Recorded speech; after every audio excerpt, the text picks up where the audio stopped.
Hulk Hogan has almost always had his priorities straight from the moment he started being promoted by Vince McMahon all the way through to his time in WCW.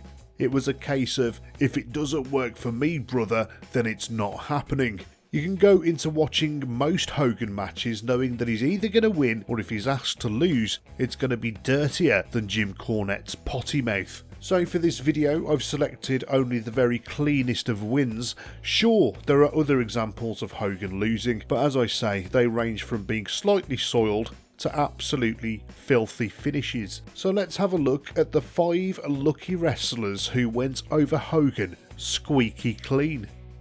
The WrestleMania 6 clash between the Ultimate Warrior and Hulk Hogan felt like a clash for the ages at the time, and it really was the first time that it felt like Hogan could realistically lose. The Ultimate Warrior had been booked incredibly strongly in the build-up, and with rumours swirling that Hogan wanted to leave WWE and forge a career as a movie star in Hollywood, the match felt like it could go either way. Even the babyface advantage that WrestleMania brings couldn't help predict the match's outcome, as both men went in as babyfaces. The atmosphere around the match was electric as the Toronto Skydome played host to WrestleMania 6, and 60,000 plus watched on in the building in anticipation. Hogan did not allow the Warrior to win without a battle as the contest raged on for over 20 minutes before Hogan missed the leg drop and Warrior splashed Hogan for the finish. This was Hogan's cleanest loss in his WWE career at this point, and it would remain his cleanest loss for the best part of a decade. Hogan graciously raised Warrior's arm at the end of the match. Warrior was the better man on the night, but Hogan was sending a message out. This was just a temporary arrangement.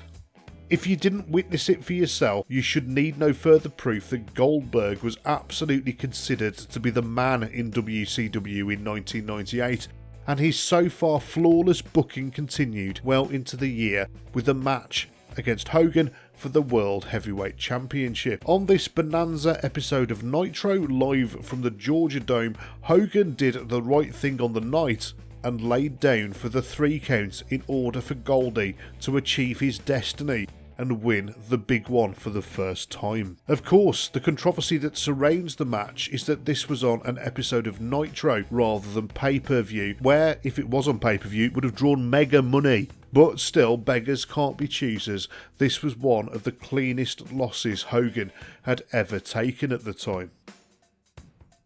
As we will see for the rest of this list, things were a bit different for Hogan after the end of WCW.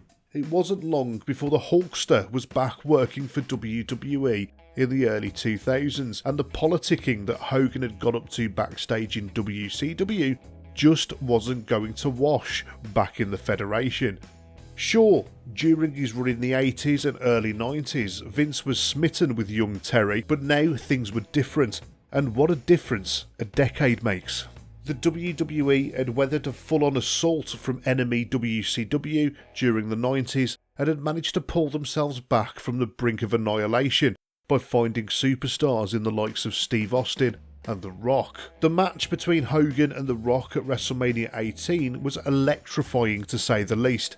At this point in his career, The Rock was a wrestling icon and megastar, and absolutely was on Hogan's level in every way. Hogan must have known that the only way forward was to lose to The Rock at WrestleMania. Everyone knew of Hogan's reputation at the time, and it was time for Hogan to start paying it back. And besides that, Vince wasn't going to get pushed around like Bischoff was in WCW. In WWE, it's Vince's way or the highway. Yes, if Hogan wanted to continue to make huge money on the grandest stage of them all, then doing what he was told was a wise decision. And anyway, Hogan came off great in this match. The crowd absolutely loved him and cheered him as a babyface. The handshake at the end felt like the men did business in the classiest way possible.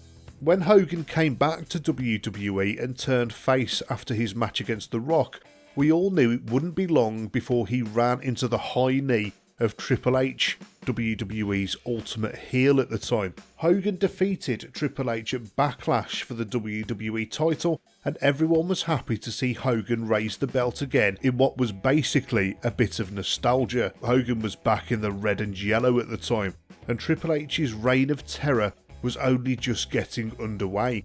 So we weren't all that surprised to see Hunter taking the pin at the time. But it wouldn't be too long before Hogan dropped the belt to The Undertaker, and now Triple H felt it was a good time to get his win back. The match took place on an episode of SmackDown, with the winner of the match becoming #1 contender. The match was 10 or so minutes of kicking, punching and clotheslines before Hogan eventually fell to the King of Kings, but not before Hunter took the pleasure of kicking out of Hogan's leg drop, a surefire message from Triple H to Hogan that he was the daddy now.